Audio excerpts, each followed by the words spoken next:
It's Blackout Tuesday and I thought I would make a difference by educating you guys on how to disarm ignorant people when they tell you, oh, I don't see colour. Oh, it's always about race code with you guys. It was our ancestors, like move on.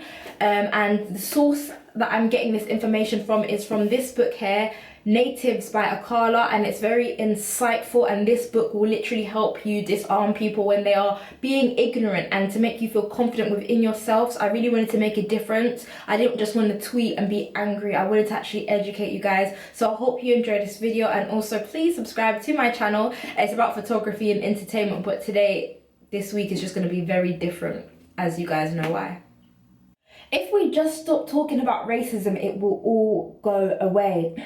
Well, Morgan Freeman agrees with you. You'll be happy to know, so you have a black man's validation for your ignorance, should you need to deploy it, or any race-obsessed idiot. But this idea that racism will vanish if we just refuse to discuss it is rather fascinating. Imagine for a moment if scientists and engineers thought this way. Imagine they said, right, the best way to solve a problem is to not discuss, confront, or challenge it, but to leave it alone completely and just hope it works out for itself. There would have been no political, moral, technological, medical, material, or mental progress ever in the fragile history of our species if people hadn't decided to confront difficult problems with dialogue and then action. So that's what you hit them with when they start chatting rubbish, yeah? You just get over it. It's in the past. These two statements often run together. Apparently, history is not there to be learned from, rather it's large bulger to be gotten over. It's fascinating because in the hundreds of workshops I've taught on Shakespeare, no one has ever told me to get over his writing because, you know, it's from the past. I'm still waiting to get over Plato or Da Vinci. Do you know what I mean?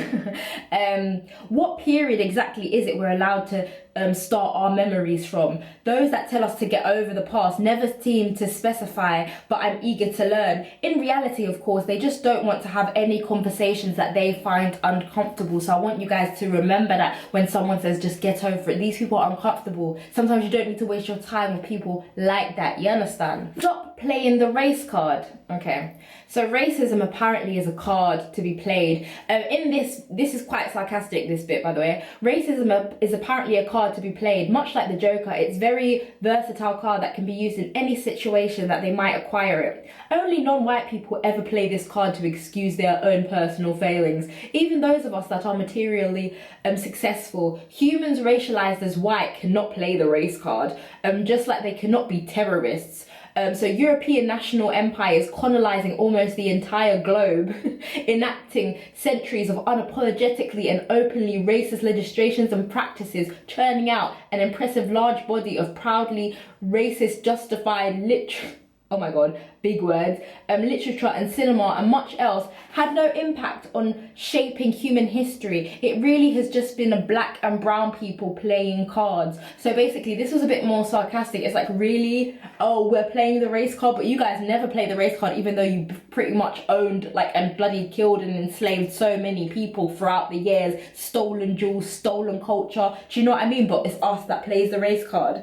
That's pathetic, and I hope you guys know that. You are trying to blame me for what my ancestors did. This is how you respond.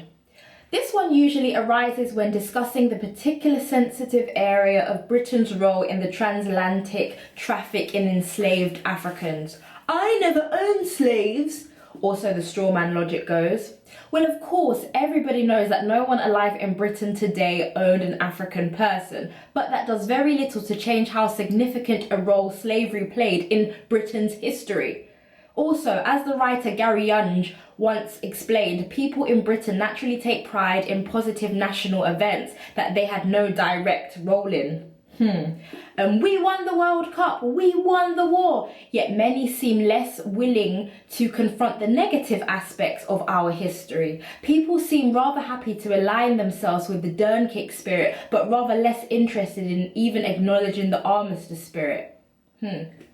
Facts. Okay, so how many times have you heard this, guys? It's not about race. So you hit them with this. Try and understand it so then you can articulate it for yourself and say it to a person that needs to be educated, or to stand up for yourself in a debate or argument at work or in any situation. So it's not about race. In reality, the idea of race has been one of the most important ideas in the modern world. It has underpinned centuries of enslavement, justified genocides, and been used to decide the demarcation line between who lives and who dies, and who gets to access rights of citizenship, property, migration, and the vote. To not want to debate, discuss, and deal with an idea that has been so impactful reveals palpable lack of interest in humanity, or at least certain proportions of it. If you didn't understand that, go rewind it back.